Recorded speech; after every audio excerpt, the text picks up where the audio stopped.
Hello बच्चों, कैसे होगे। हम आशा करते हैं कि सभी बच्चे हमारे अच्छे और स्वस्थ होंगे। आज हम अपने YouTube channel vision classes VI पर सभी बच्चों का स्वागत करते हैं। आज हम पढ़ेंगे जो है क्लास 12 केमिस्ट्री का जो है चैप्टर नंबर 3 रासायनिक जो है विज्ञान का विद्युत रसायन से हम 40 VIP ऑब्जेक्टिव क्वेश्चन मतलब बहुविकल्पी प्रश्न कराने वाले हैं, जो तुम्हारे बोर्ड एग्जाम 2025 में जान जाओ कि क्वेश्चन यहाँ से आने का बहुत ज़्यादा संभावना और चांस है। ठीक है, और ये वीडियो जो लास्ट तक देखेगा जब उसका जो बोर्ड एग्जाम में एक अच्छा नंबर स्कोर होने का बहुत बहुत जो है चांस मिलेगा। और अभी तक जो नए बच्चे हमसे जुड़ रहे हैं और जुड़ चुके हैं, जो चैनल को सब्सक्राइब नहीं किए हैं, वो जल्द से जल्द चैनल को सब्सक्राइब कर दें और एक प्यारा से जो है कमेंट बॉक्स में करके और बेल आइकन वाले घंटी को जरूर दबाएं। ठीक है, हम चलते अपने पहले प्रश्न पर। हमारा पहला प्रश्न क्या कर रहा है, हमारा पहला प्रश्न यहाँ से कर रहा है कि विशिष्ट चालकता की इकाई होती है। बताओ विशिष्ट चालकता की इकाई क्या है, तो है ओम्स इनवर्स सेंटीमीटर है। मतलब विशिष्ट चालकता की जो इकाई वो सी है। क्या है, विशिष्ट चालकता की जो इकाई का आंसर होगा वो हमारा सी होगा। ठीक है, हम बढ़ते हैं प्रश्न नंबर 2 की तरफ। प्रश्न नंबर 2 हमारा क्या करा है, प्रश्न नंबर 2 करा किसी पदार्थ का अभिक्रिया, बोला किसी पदार्थ का अभिक्रिया की दर निम्नलिखित में से किस पर निर्भर करता है। बताओ किस पर निर्भर करता है, तो सक्रिय मात्रा पर निर्भर करता है। किस पे, डी आंसर इसका सही है। जो है सक्रिय मात्रा जो है मात्रा पे करता है, जो उसका सक्रिय मात्रा उस पर वो निर्भर करता है। मतलब दूसरे का डी आंसर सही है। हम बढ़ते हैं प्रश्न नंबर 3 की तरफ।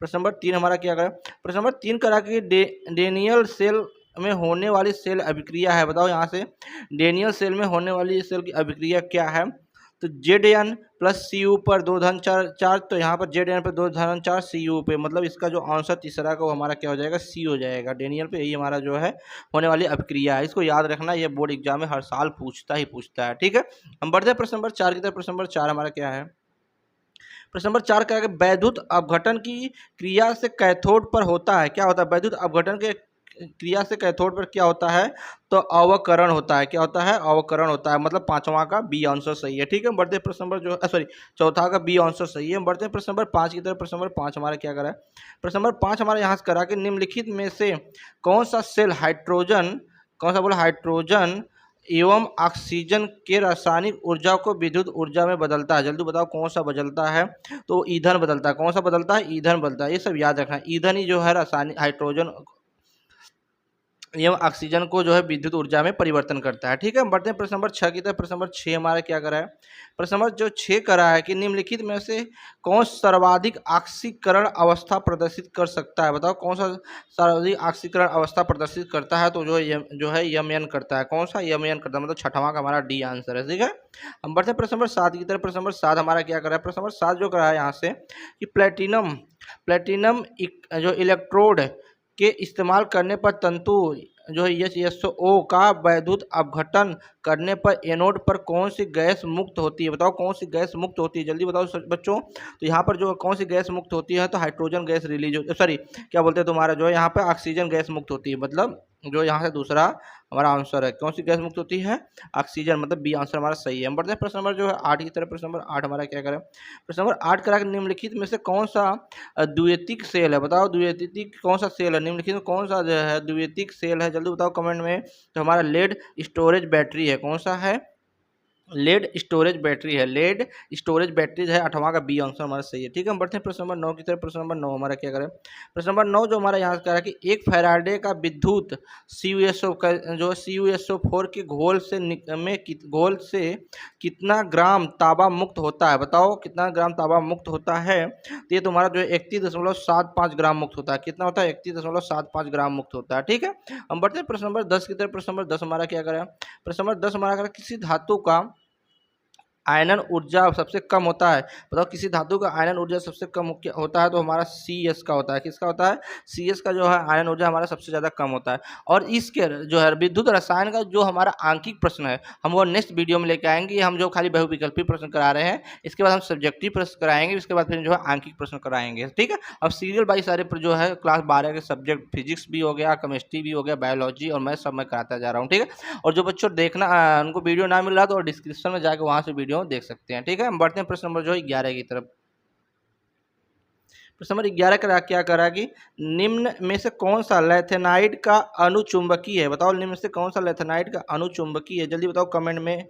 तो लैथेनाइड का Cu पर 2 धन आयन, Eu पर 2 धन आयन जो है ये इसका अणुचुंबकीय होता है। ठीक है, हम बढ़ते हैं प्रश्न नंबर 12 की तरफ। प्रश्न नंबर 12 हमारा क्या करें, प्रश्न नंबर 12 करें प्लेटिनम, बोला प्लेटिनम इलेक्ट्रोड पर आयन पहले अपचयित होता है, बताओ क्यों होता है अपचयित होता है। तो जेड डबल धन आयन की वजह से होता है, किसके, जेड डबल धन आयन जिंक की वजह से होता है अपचयित। ठीक है, हम बढ़ते हैं प्रश्न नंबर 13 की तरफ। प्रश्न नंबर 13 हमारा क्या करें, प्रश्न नंबर 13 जो हमारा यहाँ से करा है कि विद्युत रासायनिक श्रेणी, बोला कि विद्युत रासायनिक श्रेणी के आधार पर अम्लों को प्रक्रिया को हाइड्रोजन नहीं प्रदान करने वाली धातुएं हैं, बताओ कौन सी है जो हाइड्रोजन नहीं प्रदान करती है। तो हमारा जो CuAg और जो है सिल्वर जो है और कैल्शियम है, ये सब मतलब हमारा option number B is the correct, मतलब CuAg और Au हमारा जो है ये हाइड्रोजन प्रदान नहीं करती है। ठीक है, मतलब 13वां का बी आंसर सही है। हम बढ़ते हैं प्रश्न नंबर 14 की तरफ। प्रश्न नंबर 14 हमारा क्या करें, प्रश्न नंबर 14 तो करा यहाँ से कि निम्नलिखित में से किस धातु के लवण की जली विलयन से विद्युत विच्छेदन धातु प्राप्त किया जा सकता है, बताओ किसके द्वारा विद्युत विच्छेदन से Ag के द्वारा किया जा सकता है, किसके, Ag के द्वारा प्राप्त किया जा सकता है। ठीक है, Ag के द्वारा प्राप्त किया जा सकता है, मतलब सिल्वर के द्वारा प्राप्त किया जा सकता है। हम बढ़ते हैं प्रश्न नंबर जो 15 की तरफ। प्रश्न नंबर 15 हमारा क्या करा है, प्रश्न नंबर 15 करें निम्न आयनों में से सबसे प्रबल अपचायक कौन सा है, बोला निम्न आयनों में से सबसे प्रबल अपचायक कौन सा, जल्दी बताओ। तो ये हमारा जो आयोडीन है, कौन सा है, आयोडीन है, मतलब I- है। ठीक है, 15वां का डी आंसर सही है। हम बढ़ते प्रश्न नंबर 16 की तरफ।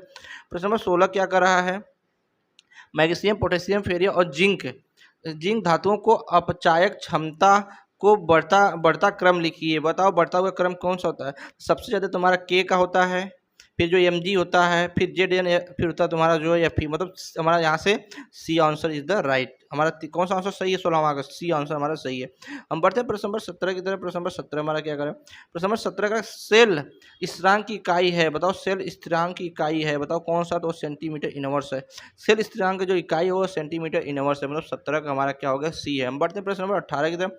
प्रश्न नंबर 18 हमारा क्या करें, सर्वाधिक चालकता है, बताओ सर्वाधिक चालकता है कौन सा, सर्वाधिक चालकता, तो चांदी सबसे ज्यादा सर्वाधिक चालकता है, क्या है, चांदी जो सबसे ज्यादा सर्वाधिक चालकता है। ठीक है, हम बढ़ते हैं प्रश्न नंबर जो है 19 की तरफ। प्रश्न नंबर 19 हमारा क्या करें यहाँ से, विशिष्ट चालकता, बोला कि विशिष्ट चालकता का मान चालकता के मान के बराबर होता है, विशिष्ट चालकता का मान जो चालकता के मान के बराबर होता है, बताओ कौन सा कंडीशन है। तो वो कंडीशन है सेल स्थिरांक का मान 1 हो, क्या हो, सेल स्थिरांक का मान जो है 1 होगा, उस पर जो हमारा विशिष्ट चालकता का मान चालकता के बराबर होता है, मतलब 19वां का बी आंसर सही है। ठीक है, हम बढ़ते हैं प्रश्न नंबर 20 की तरफ। प्रश्न नंबर 20 हमारा क्या कर रहा है कि किसी विलयन का चालकता समान अनुपाती है, बताओ किसी चालकता का विलयन समान अनुपाती होती है, कब होती है, जब उसका जो आयन, क्या, उसका जो आयन की संख्या क्या हो, उसकी आयन की संख्या होती है तब उसका समान अनुपाती होती है, आयन की संख्या क्या हो, समान अनुपाती होती है, किसके, विलयन की चालकता का। ठीक है, प्रश्न नंबर 20 का बी आंसर सही है। प्रश्न नंबर 21 को देखते हैं।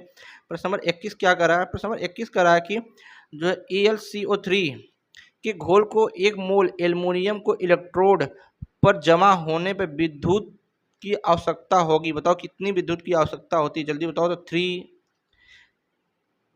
अवस्था, मतलब B answer is the right. हम बढ़ते हैं प्रश्न नंबर 22 की तरफ। प्रश्न नंबर 22 हमारा क्या करें, प्रश्न नंबर 22 करा है किसी मर्क्यूरिक सेल में कौन सा पदार्थ नहीं होता है, किसी मर्क्यूरिक सेल में कौन सा पदार्थ नहीं होता, जल्दी बताओ बच्चों कमेंट में। तो Ag हमारा जो होता है यहाँ से नहीं होता, जो HgCl2 नहीं होता है, HgCl2 हमारा जो है मर्क्यूरिक पदार्थ के सेल के अंदर नहीं होता है। हम बढ़ते हैं प्रश्न नंबर 23 की तरफ। प्रश्न नंबर 23 हमारा क्या करें, प्रश्न नंबर 23 करा है किसी धातु की आयनन ऊर्जा सबसे कम है, बताओ किसी धातु की आयनन ऊर्जा सबसे कम है, तो वो हमारा कौन सी है, बताओ। यहाँ से हमारा डी आंसर सही हो जाएगा, कौन सा, डी सही हो जाएगा, मतलब 23वां का हमारा डी सही है। हम बढ़ते हैं प्रश्न नंबर 24 की तरफ। प्रश्न नंबर 24 हमारा क्या करें, प्रश्न नंबर 24 का किसी अर्ध सेल का इलेक्ट्रोड विभव निर्भर करता है, किन बातों पर निर्भर करता है, तो धातु के प्रकृति पर तो करता ही करता है, सेल धातु के आयन की सांद्रता पे ये भी करता है, तापक्रम पे, मतलब उपयुक्त सभी पे निर्भर करता है, मतलब हमारा यहाँ से जो होगा 24 का हमारा डी आंसर हो जाएगा। ठीक है, हम बढ़ते हैं प्रश्न नंबर 25 की तरफ। प्रश्न नंबर 25 हमारा क्या करा है, कॉपर सल्फेट CuSO4 को एल्युमिनियम के बर्तन में नहीं रखा जा सकता, क्योंकि, बताओ क्यों नहीं रखा जा सकता है,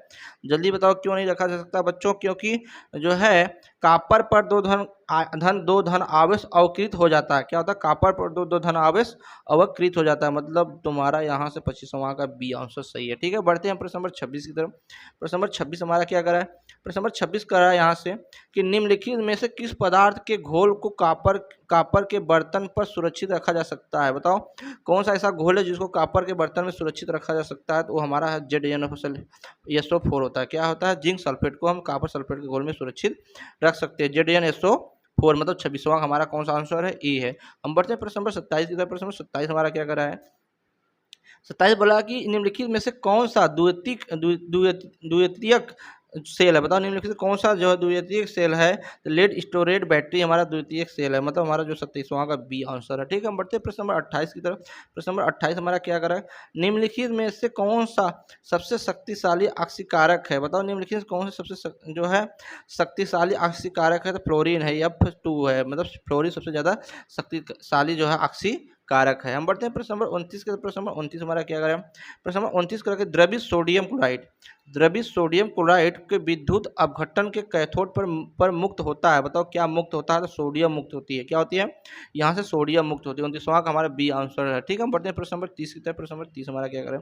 प्रश्न नंबर 30 हमारा यहाँ से कर रहा है कि एक समान हाइड्रोजन इलेक्ट्रोड के विभव शून्य है क्योंकि पानी में। बताओ क्योंकि पानी में उसका इलेक्ट्रोड विभव शून्य होता है, तो इसलिए होता है कि इलेक्ट्रोड का विभव शून्य माना गया है। क्या है?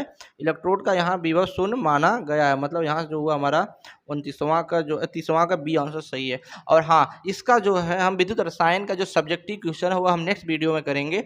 और ये वीडियो अच्छा लगे तो वीडियो को जो एक प्यारा सा जो है सब्सक्राइब करके कमेंट करके हमें बताइए वीडियो कैसा लगा कैसा, और अपने दोस्तों में या अपने ग्रुप में कोई भी जो है क्लास 10 के या क्लास 12 के बच्चे हैं उनको ग्रुप में वीडियो को ज़्यादा से ज़्यादा शेयर करें। तब तक के लिए बच्चों जय हिंद।